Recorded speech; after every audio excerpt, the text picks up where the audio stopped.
Hey everyone, welcome back to my channel. আমার সুজির রসগোল্লার ভিডিওটা আপলোড করার পর থেকেই অনেকেই আমাকে রিকোয়েস্ট করেছেন এরকম আরও কিছু সহজ আর কম সময়ে বানানো যায় মিষ্টি রেসিপি শেয়ার করতে। আর তাই আজকে আপনাদেরকে বানিয়ে দেখাচ্ছি ব্রেড রসমালাই অথবা পাউরুটির রসমালাই। অনেক সময় এরকম হয় যে আমাদের রসমালাই খেতে ইচ্ছে করছে কিন্তু বাইরে থেকে কিনে আনাটাও সম্ভব হয় না, আবার বাসায় খুব বেশি ঝামেলা করে ছানা বানিয়ে মিষ্টি বানিয়ে তারপর রসমালাই বানানোর সময়টাও হাতে থাকে না। আর তখন কিন্তু খুব ঝটপট এই পাউরুটির রসমালাই বানিয়ে নেওয়া যাবে। খেতে এটা এক্স্যাক্টলি রসমালাইয়ের মতো না হলেও ঠান্ডা করে নিয়ে খেলে পরে কিন্তু খুব একটা পার্থক্যও বোঝা যায় না। আশা করছি আমার আজকের ভিডিও আপনাদের কাছে ভালো লাগবে। আমার ভিডিও ভালো লাগলে আর আরও অনেক নতুন রেসিপি দেখার জন্য প্লিজ আমার চ্যানেল সাবস্ক্রাইব করবেন আর আমার ভিডিওগুলো আপনাদের ফ্রেন্ডস অ্যান্ড ফ্যামিলির সাথে শেয়ার করবেন। ব্রেড রসমালাই বানানোর জন্য আমি যা যা নিয়েছি তা হচ্ছে 5টা পাউরুটি স্লাইস, 1 লিটার নিয়েছি ফুল ফ্যাট মিল্ক, আর মিল্কটা অবশ্যই ফুল ফ্যাট হতে হবে। 1/2 কাপ নিয়েছি কনডেন্সড মিল্ক, আপনারা চাইলে চিনিও ইউজ করতে পারবেন। 1/2 চা চামচ নিয়েছি এলাচের গুঁড়া, আর আপনারা চাইলে 2-3টা আস্ত এলাচও ইউজ করতে পারবেন।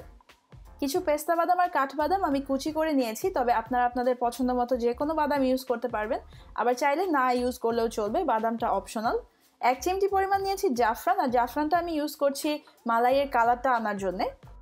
এখন প্রথমেই মিডিয়াম হাই হিটে চুলায় একটা প্যান বসিয়ে দিয়েছি, এর মধ্যে প্রথমে দুধটা নিয়ে নিলাম।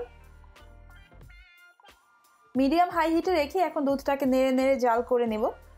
দুধ যখন এরকম ফুটতে শুরু করেছে তখন এখান থেকে অল্প একটু দুধ নিয়ে আমি জাফরানের মধ্যে দিয়ে দিচ্ছি। আর আরও বেশ কিছুক্ষণ পর দুধটা এখন প্রায় অর্ধেক হয়ে গেছে, এই সময় আমি এর মধ্যে কনডেন্সড মিল্কটা দিয়ে দিলাম, দিয়ে একটু নেড়ে নিচ্ছি। আর দিয়ে দিলাম দুধে ভেজানো জাফরান। এখন আবার নেড়ে নেড়ে দুধটাকে জাল করতে থাকবো, আর জাল দিয়ে দুধটাকে পরিমাণে 3 ভাগের 1 ভাগ করে ফেলবো। আর রসমালাইয়ের যে মালাইটা হয় সেটা কিন্তু ঘন হয়, কিন্তু অনেক বেশি ঘন হয় না, তাই এই দুধটাকে ঘন করে 3 ভাগের 1 ভাগ করে নিলেই চলবে, এর থেকে বেশি ঘন করার দরকার হবে না, কারণ ঠান্ডা হয়ে যাওয়ার পর মালাই আরও অনেকটাই ঘন হয়ে যায়। এখন এই দুধটা কমে প্রায় 3 ভাগের 1 ভাগ হয়ে এসেছে, এই সময় আমি এর মধ্যে বাদামগুলো দিয়ে দিলাম, দিয়ে একটু নেড়ে নিচ্ছি। আর দিয়ে দিচ্ছি এলাচের গুঁড়া, দিয়ে এটাকে আরও প্রায় 4-5 মিনিট এখন জাল করব, তারপর চুলাটা বন্ধ করে দিব। আরও প্রায় 5 মিনিট পর মালাইটা এখন হয়ে গেছে, আমি চুলা বন্ধ করে দিয়েছি, তবে চুলা বন্ধ করে দেওয়ার পরও এটাকে আরও প্রায় 2-3 মিনিট আমি নাড়তে থাকবো। 2-3 মিনিট নেড়ে নেওয়ার পর এখন এটাকে আমি রেখে দিব কিছুটা ঠান্ডা হয়ে যাওয়ার জন্য। আর এর মধ্যে আমি চলে যাচ্ছি আমার রুটিগুলোকে রেডি করতে।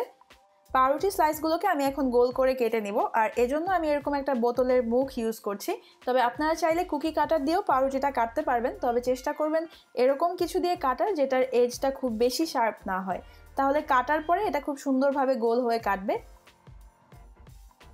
আমারটা কাটার পর ঠিক এরকম হয়েছে।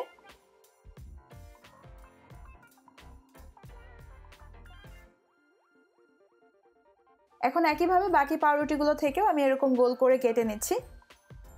আর আমি আজকে যতটুকু মালাই বানিয়েছি তার সাথে আপনারা ম্যাক্সিমাম 6টা পাউরুটি স্লাইস নিতে পারবেন, আমি 5টা নিয়েছি।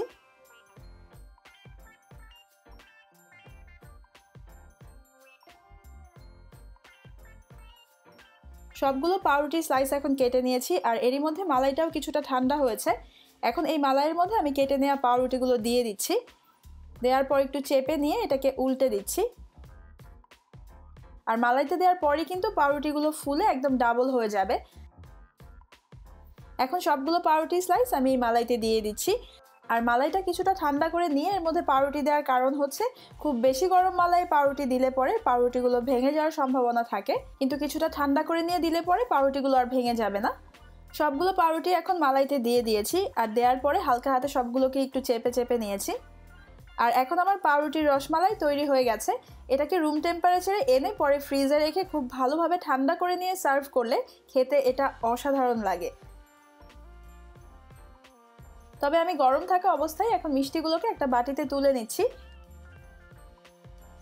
মিষ্টি আমি বাটিতে বেড়ে নিয়েছি আর উপর থেকে এভাবে মালাই দিয়ে দিচ্ছি। দেখতেই পেলেন যে কত সহজে কোনো ঝামেলা ছাড়াই বানিয়ে নিলাম পাউরুটির রসমালাই। আশা করছি আপনারা বাসায় এই রেসিপিটা ট্রাই করবেন, আর ট্রাই করলে প্লিজ আমাকে জানাবেন আপনাদের কাছে কেমন লেগেছে। আমার ভিডিও ভালো লাগলে অবশ্যই আমার চ্যানেল সাবস্ক্রাইব করবেন, আর ভিডিও রিলেটেড কোনো কোশ্চেন থাকলে অথবা রেসিপির রিকোয়েস্ট থাকলে সেটা আমাকে কমেন্ট সেকশনে কমেন্ট করে জানাবেন। আজকের ভিডিও দেখার জন্য আপনাদের সবাইকে অনেক ধন্যবাদ। সবাই খুব ভালো থাকবেন। আল্লাহ হাফেজ।